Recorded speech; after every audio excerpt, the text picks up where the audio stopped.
Hello friends, देव studies से मैं पूनम कुमारी आपका बहुत बहुत स्वागत करती हूँ। दोस्तों, हम लोग जो है मध्यकालीन भारत के बारे में पढ़ रहे हैं और मध्यकालीन भारत में जो है हम लोग सल्तनत काल के बारे में और सल्तनत काल में भी जो है गुलाम वंश के बारे में हम लोग पढ़ चुके हैं और अब जो है हम लोग खिलजी वंश के बारे में पढ़ रहे हैं। और खिलजी वंश से संबंधित जो है पहली क्लास जो है अपलोड की जा चुकी है, तो यह जो आज जो है यह दूसरी क्लास है खिलजी वंश से संबंधित। तो आइए सल्तनत काल में जो खिलजी वंश से संबंधित जो वंश है खिलजी वंश, इसके पार्ट 1 में जो क्लास यानी उस पार्ट 1 के क्लास में हमने क्या पढ़ा उसको एक बार जो है रिकॉल कर लेते हैं हम लोग आगे बढ़ने से पहले। तो हमने खिलजी वंश के पार्ट 1 में पढ़ा था कि दोस्तों जो खिलजी वंश जो रहता है जिसका शासनकाल आपका 1290 से 1320 के आसपास रहता है, यानी यह जो वंश है सल्तनत काल का सबसे छोटा वंश रहता है, यानी मात्र 30 वर्ष का शासनकाल इस वंश का रहता है। तो इस खिलजी वंश का संस्थापक जो रहता है, सबसे पहले हम लोग खिलजी वंश के बारे में जानेंगे। तो ये जो खिलजी वंश है दोस्तों, यह हेलमंद नदी है एक आपका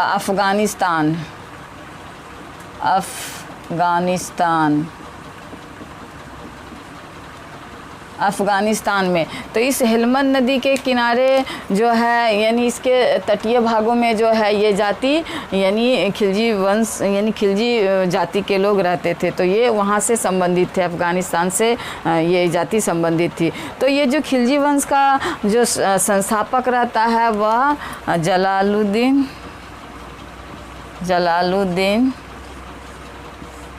फिरोज खिलजी, हमने ये पिछली क्लास में पढ़ा था। तो ये जलालुद्दीन फिरोज खिलजी जो रहते हैं ये गुलाम वंश का अंतिम शासक रहता है। क्यूमर्स की जो हत्या करके ये जलालुद्दीन फिरोज जो खिलजी है वह शासक बन जाता है। तो यह जब शासक बनता है तो यह लगभग 70 वर्ष की आयु का रहता है। तो इस वजह से कहा जाता है कि यह जो सल्तनत काल का सबसे जो है बुजुर्ग शासक था, यानी सल्तनत काल में इससे ज़्यादा बुजुर्ग कोई शासक आया ही नहीं। तो ये जब 70 साल की आयु में यह शासक बनता है, राजा बनता है, तो यह इस एज में रहता है कि यह शांति प्रिय जीवन बिताना पसंद करता है। तो यह शासन प्रशासन को चलाने के लिए क्या करता है कि जो उसके दरबारी रहते हैं, जो कुलीन लोग रहते हैं, जो अमीर लोग रहते हैं, जो सरदार रहते हैं, उनके मदद से जो है ये अपने राजकाज को चलाने का प्रयास करता है। तो यानी कि शांतिपूर्ण व्यवस्था से यह शासन प्रशासन को चलाने का प्रयास करता है, क्योंकि यह एक उदार प्रवृत्ति का व्यक्ति यानी शासक था। किंतु ये क्या होता है कि ये जो अलाउद्दीन खिलजी ये उसका भतीजा भी रहता है और इसका दामाद भी रहता है। तो ये क्या करता है कि इसकी हत्या कर देता है, ये जलालुद्दीन फिरोज खिलजी की, यानी अपने चाचा जो कि इसके ससुर भी रहते हैं उसकी ये हत्या कर देता है अलाउद्दीन खिलजी। और यह 1296 में जो है उसकी हत्या करके शासक बनता है और यह 1296 से 1316 तक इसका शासनकाल चलता है। तो यह जो है 20 वर्ष शासन करता है अलाउद्दीन खिलजी। तो ये 20 वर्ष का शासनकाल जो है इसका यह इतिहास के दृष्टि से, एग्जाम्स के दृष्टिकोण से ये बहुत महत्वपूर्ण माना जाता है, क्योंकि ये अपने शासनकाल में बहुत तरह के सुधार, बहुत तरह के परिवर्तन, बहुत तरह के नए नियम लागू करता है, जिससे कि प्रश्न अक्सर एग्जाम्स में पूछे जाते हैं। तो इसलिए हमने इसके जो पिछले क्लास में हमने इसकी जो यानी जो इसके शासक बनने के बाद जो विद्रोह होता है, विद्रोह के दबाने के दौरान ये क्या क्या कदम उठाता है हमने उसके बारे में पढ़ा। आज जो है हम लोग इसकी सैनिक सुधार, जो कि सैनिक सुधार से बहुत ज़्यादा प्रश्न जो आते हैं एग्ज़ाम्स में पूछे जाते हैं, तो उसके बारे में हम लोग जानने का प्रयास करेंगे। तो दोस्तों ये जब शासक बनता है, राजा बनता है, तो इसके खिलाफ चूँकि ये अपने ससुर अपने चाचा की हत्या करके राजा बना रहता है, तो इसके परिवार के लोग भी इसके विरोधी रहते हैं, इसके दरबारी भी कुछ विरोधी रहते हैं और जनता भी जो है कहीं ना कहीं इससे नाखुश रहती है, क्योंकि जलालुद्दीन जो फिरोज खिलजी रहता है वह उदारवादी शासक रहता है, तो जनता उससे खुश रहती है। तो जब ये उसकी हत्या करके शासक बनता है तो जनता भी इससे कहीं ना कहीं इसके विरोध में रहती है। तो फिर ये क्या करता है, जब यानी इसके आरंभिक शासनकाल में कई प्रकार के विद्रोह होता है, तो वो दबा देता है विद्रोह को। अब विद्रोह के दबाने के लिए 4 अध्यादेश, यानी आगे विद्रोह ना हो उसके लिए हमने पिछले क्लास में देखा थी कि वो 4 प्रकार के अध्यादेश जारी करता है, जिसमें कि हमने देखा कि जो शराब, जुआ, भांग वगैरह जो है वह अपने शासनकाल में बंद कर देता है, गुप्तचर व्यवस्था को सुदृढ़ करता है, जो अमीर लोगों की दावतें थी उसको वह बंद कर देता है, बाकी सरदारों को जो भूमि दान दी गई थी वह छीन ली जाती है। यानी ये कुल मिलाकर जो है जनता को कमज़ोर करने के लिए उसके 4 अध्यादेश थे, जो कि विद्रोह, आने वाले विद्रोह को रोकने के लिए था। तो उसी क्रम में चूँकि इसे मन में भय रहता है, तो इस यानी कि विद्रोह का या शासन छीनने का, तो वह क्या करता है कि उसके लिए जो है सैनिक सुधार, यानी वह ज़रूरी समझता है सैनिक सुधार को अपने शासन प्रशासन के लिए। तो वो क्या करता है कि स्थायी सेना का निर्माण करता है। यानी इसके पहले के शासक क्या करते थे कि जब युद्ध होता था तो सेना का निर्माण करते थे और फिर युद्ध के पश्चात सेना को तोड़ देते थे और उसको सेना को वेतन के रूप में क्या करते थे कि वो लोग जो है भूमि देते थे, यानी भूमि दान देते थे। तो ये क्या करते हैं कि स्थायी सेना का निर्माण करते हैं। यानी ये पहला शासक है सल्तनत काल का जो स्थायी सेना का निर्माण करता है। वहीं स्थायी सेना के निर्माण करने के पश्चात क्या करता है कि यह नकद वेतन, जो इसके पहले के शासक जो थे जो कि भूमि दान देते थे वेतन के रूप में, तो यह भूमि दान ना दे करके ये नकद वेतन देना आरंभ करता है सैनिकों को। और इसकी अगला जो सुधार है वह है सैनिकों की हुलिया लिखने की प्रथा। यानी सैनिकों के नाम, उसके चिन्ह, उसके जो है यानी शारीरिक जो प्रतीक होते थे, चिन्ह होते थे, वो सब के आधार पर जो है सैनिकों की जो है यानी हुलिया लिखने की प्रथा का वह आरंभ करता है, जो कि आज भी हम लोग देखते हैं सेना में जो बहालियाँ होती है उसमें जो है इस प्रथा का पालन किया जाता है। तो ये प्रथा का आरंभ जो है इसके ही यानी कि इस खिलजी के शासन काल में ही आरंभ होता है। वहीं उसने जो है जो सेना में जो घोड़े शामिल किए जाते थे उन घोड़ों को जो है दागने की प्रथा आरंभ करता है। यानी कि जो घोड़े युद्ध में शामिल किए जाते थे, सेना में शामिल किए जाते थे, उन घोड़ों को दागने की प्रथा भी इसके शासनकाल में, यानी कि एक प्रकार से चिन्हित करने का उसके पास ये एक तरीका था घोड़ों को दाग करके। तो ये सारी प्रथाएं जो है वह इसके सैनिक सुधार से संबंधित है। अब इसकी जो है यानी चूँकि सेना इसके द्वारा स्थायी रखी गई, उसे नगद वेतन भी दिया जा रहा था। तो ये क्या करता है इस सब चीज़ को, यानी कि चूँकि नगद दिया जा रहा वेतन, तो वेतन में कभी जो है सैनिक वृद्धि की मांग ना करे, वृद्धि के लिए विद्रोह ना करे, तो उसके लिए यह क्या करता है कि बाजार व्यवस्था लागू करता है। ये बाजार व्यवस्था से भी संबंधित बहुत बार प्रश्न पूछे गए हैं एग्जाम्स में दोस्तों, तो इसको बिल्कुल ध्यान में रखिएगा। ये बाजार व्यवस्था, तो ये बाजार व्यवस्था के अंतर्गत क्या करता है कि वह मूल्य नियंत्रण प्रणाली लागू करता है, यानी मूल्य नियंत्रण प्रणाली को वह सुदृढ़ करने का प्रयास करता है। यानी कि इसका शासनकाल 20 साल का रहता है। तो यह क्या करता है कि मूल्य निर्धारण कर देता है। मूल्य निर्धारण करने के पश्चात क्या होता है कि यानी जो बेईमान लोग रहते हैं, कुछ इस प्रकार के लोग रहते हैं, तो वह क्या करता है कि माप तौल में जो है यानी कमी करके जो है वह मूल्य को यानी कि उसके बैलेंस को गड़बड़ करने का कोशिश करता था। तो उसके लिए एक अधिकारी की नियुक्ति की गई थी उस काल में। इसको पकड़ने के लिए, यानी इस चोरी को पकड़ने के लिए अलाउद्दीन खिलजी के द्वारा एक अधिकारी की नियुक्ति की जाती है। और इस बेईमानी करने वाले यानी ऐसे लोग जो इस तरह की बेईमानी करते थे, तो क्या किया जाता है, जितने ग्राम की वह चोरी करता था, जितने नाप की वह चोरी करता था, यानी जो व्यवसायी होते थे उतने ग्राम यानी उतने नाप के उसके शरीर से जो है मांस निकाल लिया जाता था। तो इतनी कठोर दंडात्मक कार्रवाई जो है वहाँ बेईमानों के साथ की जाती थी। तो इस वजह से कहा जाता है कि इसकी कठोर दंडात्मक कार्रवाई की वजह से इसके 20 साल के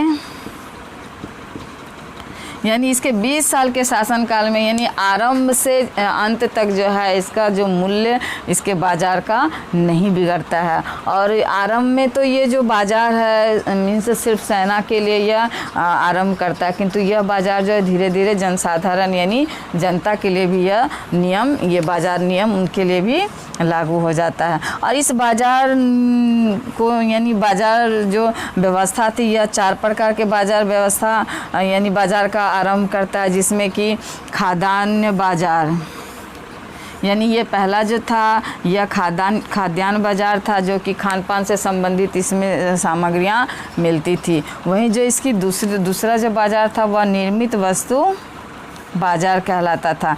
ये निर्मित वस्तु बाज़ार में ऐसे चीज़ें, ऐसी वस्तुएं शामिल की जाती थी जो कि मतलब कि जो काश्तकार होते थे, जो कारीगर होते थे, उनके यानी बुनकर होते थे, उनके हाथ के द्वारा जो वस्तुएं निर्मित की जाती थी, तो यह निर्मित वस्तु बाज़ार में बेची जाती थी। वहीं तीसरी जो बाज़ार थी वह दैनिक वस्तु बाज़ार थी, यानी रोज़ाना के जो ज़रूरतों के सामान होते थे उसके लिए यह दैनिक वस्तु बाज़ार आरंभ की गई थी। वहीं जो है पशु और दासों के लिए जो है यानी इसकी खरीद बिक्री के लिए, यानी पशु और दास की खरीद बिक्री के लिए भी जो है वहाँ पर बाज़ार का निर्माण करवाया गया था। यानी कि अलग अलग ज़रूरतों के लिए जो अलग अलग क्षेत्रों में अलग अलग बाज़ार आरंभ किए गए थे। तो ये इसकी बाज़ार व्यवस्था से संबंधित बातें थी। यानी इस बाज़ार व्यवस्था और मूल्य नियंत्रण के द्वारा जो है वह सैनिकों को जो है सुविधा प्रदान करना चाहता था, ताकि कभी जो सैनिक है वह विद्रोह ना करे या वेतन वृद्धि के लिए जो है वह मतलब कोई अभियान ना चलाए, उसके खिलाफ कोई कार्य ना करे। तो यह उसका कारगर है उपाय, क्योंकि उसके 20 साल के शासनकाल में यह जो व्यवस्था है जरा भी गड़बड़ नहीं होती है। आगे हम लोग उसके कुछ उद्देश्य रहते हैं, उद्देश्य कहिए या अधूरे उद्देश्य कहिए, ये कुछ उद्देश्य थे जो उसके जीवन काल में। जैसे कि इसका पहला उद्देश्य रहता है सिकंदरे सानी, यानी ये खुद सिकंदरे सानी की उपाधि धारण करता है। हमने देखा था दोस्तों इसके पिछले क्लास में कि यह जो है खलीफा से सुल्तान की पदवी धारण यानी अनुमति नहीं लेता है, वहीं इस्लाम के अनुसार यह शासन भी नहीं करता है। तो ये जो है विश्व विजय का सपना देखता है, यानी सिकंदर के समान जो है यह विश्व विजय का सपना देखता है, इसीलिए यह जो है सिकंदरे सानी की उपाधि धारण करता है, जो द्वितीय सिकंदर, यानी यह खुद को द्वितीय सिकंदर मानता था। वहीं इसका दूसरा जो उद्देश्य रहता है वह नवीन धर्म की स्थापना रहता है। यानी चूँकि हमने देखा पिछले वीडियो में पिछले क्लास में कि यह जो है इस्लाम धर्म में इसकी आस्था कम रहती है, वहीं यह खलीफा से जो है परमिशन भी नहीं लेता है राजा बनने का। तो यह इसके दिमाग में जब यह बहुत सारे अभियानों में जीत दर्ज करता है तो इसके अंदर एक अहंकार आता है, जिसके तहत वह खुद को सिकंदर सानी मानता है और एक नए धर्म की स्थापना का वह जो है प्रयास करता है। किंतु इसके करीबी रहते हैं जो वो लोग जो है इनको समझाते हैं, तो यह जो है इनका ये उद्देश्य जो है अधूरा रह जाता है। यानी इस उद्देश्य इस इच्छा को वह त्याग देते हैं और जो है आगे बढ़ जाते हैं। यानी ये उद्देश्य जो था, इनका लक्ष्य जो था, इनका सपना था, यह अधूरा रह जाता है। आगे हम लोग इसके साम्राज्य विस्तार के बारे में जानेंगे। तो दोस्तों ये अपने शासक काल में साम्राज्य का बहुत अधिक विस्तार करता है, बहुत से युद्ध लड़ता है, बहुत सारे जो है जीत दर्ज करता है और साम्राज्य का जो सीमा है वह जो उत्तर भारत से लेकर के दक्षिण भारत तक यह विस्तृत करता है। तो आइए हम लोग सबसे पहले इसके उत्तर विजय के बारे में जानने का प्रयास करते हैं। तो इसके उत्तर विजय में जो है सर्वप्रथम गुजरात पर यह विजय हासिल करता है, वहीं रणथंभौर पर भी यह विजय हासिल करता है, वहीं बंगाल, चित्तौड़, मालवा आदि पर विजय प्राप्त करता है। तो ये सब उत्तर भारत के राज्य हैं, इन सब पर जो है वह जीत हासिल करता है।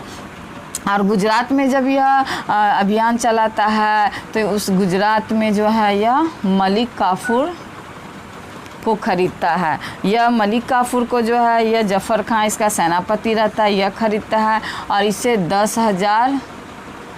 10,000 दिनार में खरीदता है। इसीलिए इसे 1000 दिनारी भी कहा जाता है। तो यह जो है मलिक काफूर जो रहता है दोस्तों, यह थर्ड जेंडर जिसे हम लोग हिजरा कहते हैं, यह उस टाइप का व्यक्ति रहता है। किंतु यह जो है इसके साम्राज्य विस्तार में यानी कि अलाउद्दीन खिलजी का बहुत महत्वपूर्ण सेनापति रहता है, उसके साम्राज्य विस्तार में यह बहुत अधिक मदद करता है। ये मलिक काफूर है। इससे प्रश्न कई बार जोड़ करके पूछा जाता है, जैसे 1000 दिनारी, तो ये कई बार पूछा गया है, तो इस चीज़ को हम ध्यान में बिल्कुल रखिएगा। इसका जो अगला अभियान रहता है वह वारंगल के खिलाफ होता है, और वारंगल के राजा उस समय प्रताप देव रहते हैं। उससे क्या करते हैं कि उस पर जीत हासिल करके उसका कोहिनूर हीरा ये छीन लेते हैं। तो ये भी प्रश्न कई बार पूछा गया कि कोहिनूर हीरा जो है प्रताप देव से किसने छीना, तो अलाउद्दीन खिलजी ने छीना। वहीं इसका जो सेनापति रहता है जफ़र खान, वह मंगोलों के युद्ध में है मारा जाता है।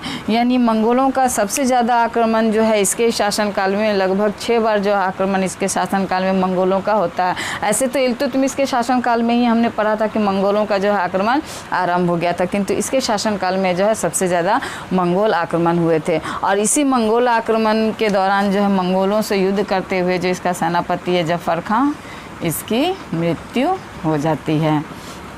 और जब यह दोस्तों ये जो चित्तौर है, इस चित्तौर विजय के से संबंधित एक कहानी है जिसे मलिक मोहम्मद जायसी ने लिखा है, जो कि पद्मावत के नाम से यह पुस्तक है, जिसकी रचना 1540 में यानी आपका सल्तनत काल के बाद, जो मुग़ल काल 1525 में आरंभ होता है 26 में, उसके बाद जो है इसकी रचना की गई थी। और ये घटना है लगभग आपका 1316 या 15 के आसपास की। तो यह बहुत बाद में यह पुस्तक लिखी गई है। तो इस पुस्तक में बताया गया है कि ये जो आपका ये अलाउद्दीन खिलजी रहता है, तो यह जो चित्तौर की रानी रहती है, रानी पद्मावती, तो वह बहुत खूबसूरत रहती है। और उसकी खूबसूरती को पर यानी इसके कोई कहानी बताया रहता है, उसकी खूबसूरती के बारे में इसके पास तारीफ़ पहुंचती है, तो यह क्या करता है, उसको देखने की इच्छा जाहिर करता है। किंतु इसके पति यानी चित्तौर का शासक रहता है जो राजा रतन सिंह, उसकी मृत्यु हो जाती है। और ये जो रानी पद्मावती रहती है, यह जौहर प्रथा के अंतर्गत जो है वह आग में कूद करके जो है अपनी जान दे देती है, और किंतु उसके सामने वह नहीं आती है। तो उस काल में जौहर प्रथा जो है प्रचलन में था। तो इस प्रथा के अंतर्गत जो है ये रानी पद्मावती मृत्यु को प्राप्त कर लेती है। और यह जो है यानी इतिहास में इसका जिक्र बहुत ज़्यादा नहीं मिलता है, सिर्फ इस पुस्तक में जो कि मलिक मोहम्मद जायसी की रचना है उसमें यह दिया गया है। तो यह चित्तौर विजय से संबंधित इसकी घटना है। और इस पर फिल्म भी बनी है, तो उस फिल्म में जो है इसके बारे में डिटेल से बताया गया है। अब इसके दक्षिण विजय के बारे में हम लोग जानने का प्रयास करते हैं। यानी ये सब इसके उत्तर विजय से संबंधित बातें थी, जानकारियाँ थी। अब हम लोग जो है इसके दक्षिण विजय के बारे में, तो ये जो इसका यानी कि इसका ये पहला शासक रहता है दोस्तों, जो अलाउद्दीन खिलजी, जो कि दक्षिण यानी उत्तर से दक्षिण तक ये अपनी विजय का पताका लहराता है। हमने 1296 में देखा था कि ये शासक बने इससे पहले यानी जिस समय कि इसका चाचा राजा रहता, उसी समय जो यह क्या करता है कि देवगिरी का शासक रहता है ये रामचंद्र देव, तो उस पर यह विजय प्राप्त करता है यानी राजा बनने से पहले ही। और वहाँ से लूट का माल बहुत अधिक ला करके वह क्या करता है, यानी कि ये जो अलाउद्दीन खिलजी है उस समय करा मानिकपुर का यह सूबेदार रहता है। करा मानिकपुर का उस समय सूबेदार रहता है, क्योंकि राजा तो इसका चाचा रहता है। तो वह करा मानिकपुर यानी कि ये रामचंद्र देव जो देवगिरी के शासक से वह जो धन संपत्ति लूटता है वह करा मानिकपुर लेकर के जाता है और वहाँ रखता है। तो जब यह शासक बनता है, राजा बनता है, तो ये दक्षिण के विजय के लिए जो अपने जो सेनापति मलिक काफूर, जो कि वही थर्ड जेंडर जो रहता है, उसको ये भेजता है। और यह क्या करता है, सेम उसी जगह यानी कि वही देवगिरी के शासक, उस टाइम भी ये रामचंद्र देव ही शासक रहता है, राजा रहता है, इस पर यह चढ़ाई करता है, उससे युद्ध करता है और इसे हरा करके फिर भारी लूटपाट करके जो है यहाँ से यह निकल जाता है। कौन? तो मलिक काफूर।